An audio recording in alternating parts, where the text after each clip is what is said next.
Mario has had a long-stretching career of jumping on Goombas, traveling through pipes, and saving the princess. Starting all the way back in 1985, Mario's mainline games are perhaps equally as impressive as his list of extracurricular activities. Activities such as tennis, baseball, golf, and probably most famous, kart racing.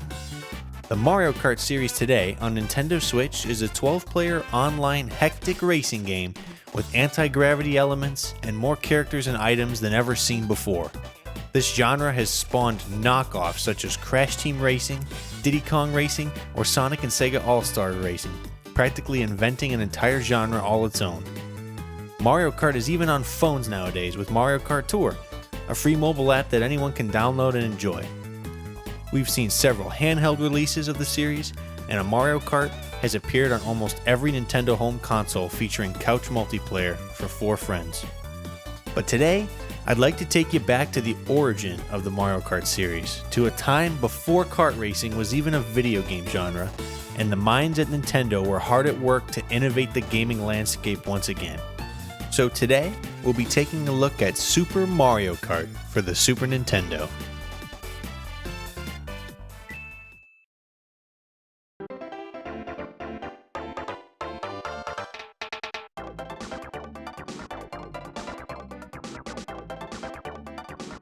Released in 1992, Super Mario Kart was the very first Mario Kart game in the series, selling over 8 million copies worldwide. The game was developed and published by Nintendo and featured the Super Nintendo's unique Mode 7 graphics, which were used to add a pseudo 3D effect to the game, something really unique for the time. The goal of the developers was to make a game displaying 2 racers at the same time, something that hadn't really been done before. A clear difference from the one-player only F-Zero on the SNES and various other one-player racers in previous years.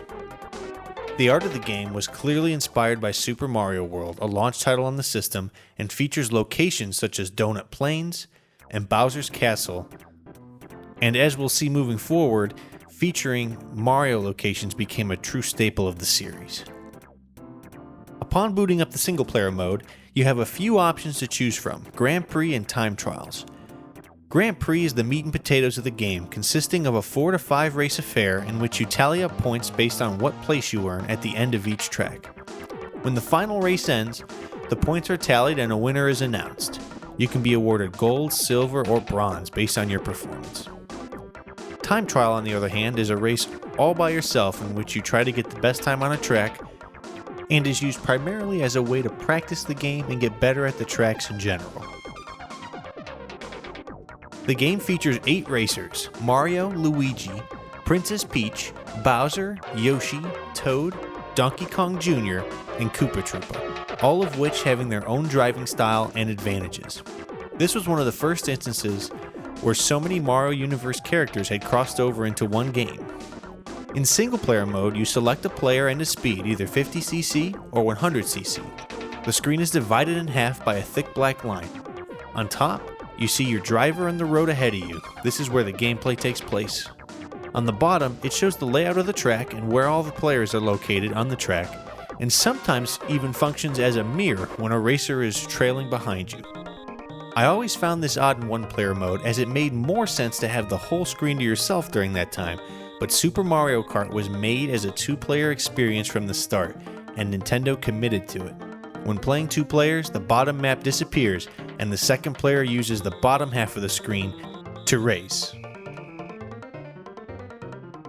One feature I really like about Super Mario Kart is the various racetracks. They all have their own distinct look and soundtrack. The main circuit, Mario Circuit, is fun and has upbeat music, reminds you of the first level on any mainline Mario game. The Haunted Boo House racetrack has boos flying all around in the background and more of a scary soundtrack to set the mood. The road even has areas where you can fall off, potentially ruining a perfect run. Bowser's Castle, on the other hand, has its own look as well, with many hazards to avoid, similar to any Bowser Castle in one of the mainline games. However, I would be remiss to not mention perhaps Super Mario Kart's most famous track, Rainbow Road. This track appears in every Mario Kart game after this one, and has taken on a whole identity of its own, reaching meme status on the internet as being known as one of the most difficult tracks in any Mario Kart game. The general look of the game is vibrant and fun, and just so easy to pick up and play, and the racetracks really add a lot to the experience. In order to beat the game, you'll have to get a gold trophy in each cup, in both 50cc and 100cc.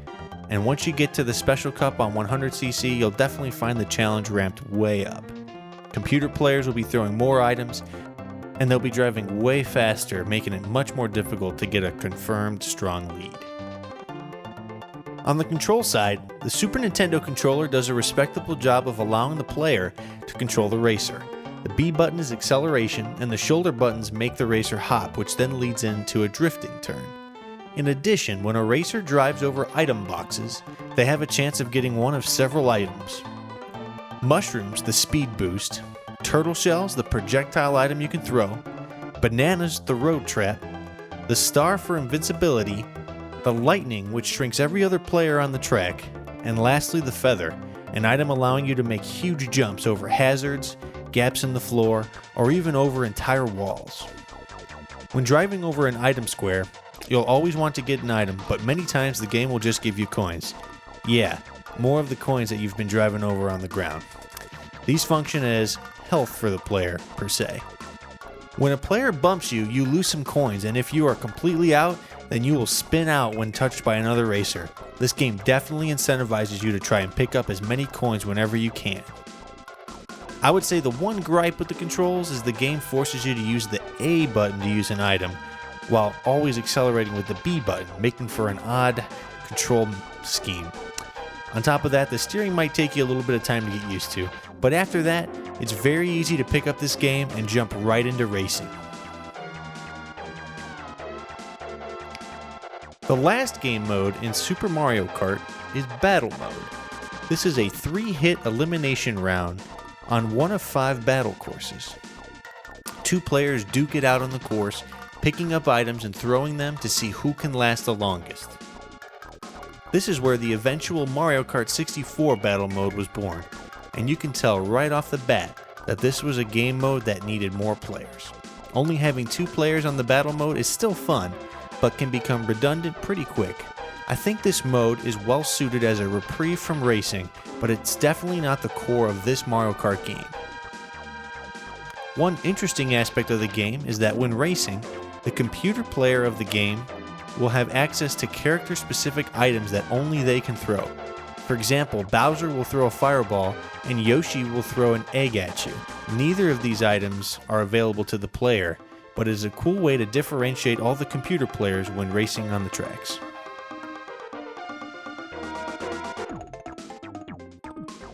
In every area, Nintendo innovated racing to make it fun and accessible, and what better way than to use Mario characters. The racers are fun, the tracks are awesome, and the music is just so upbeat and enjoyable to play to. So how does Mario Kart hold up today? Overall, I'd say pretty good. Of course, it's hard to look back after playing a game like Mario Kart 8 Deluxe on an HD television in 2021, but Super Mario Kart at the time was so innovative and presented one of the finest multiplayer experiences on the Super Nintendo. No other kart racing game would exist if not for this game, and that is a huge testament to the genius put into the design. In every instance, such as the intro video to the animation played at the end of a Grand Prix, the Nintendo polish is all over this game, making it truly a fun experience even to this day. Super Mario Kart can be found today on the Nintendo Switch online service for free with a subscription, or on the Super Nintendo mini console, and I definitely recommend you take a trip down Donut Plains to see the very beginnings of a truly great game series.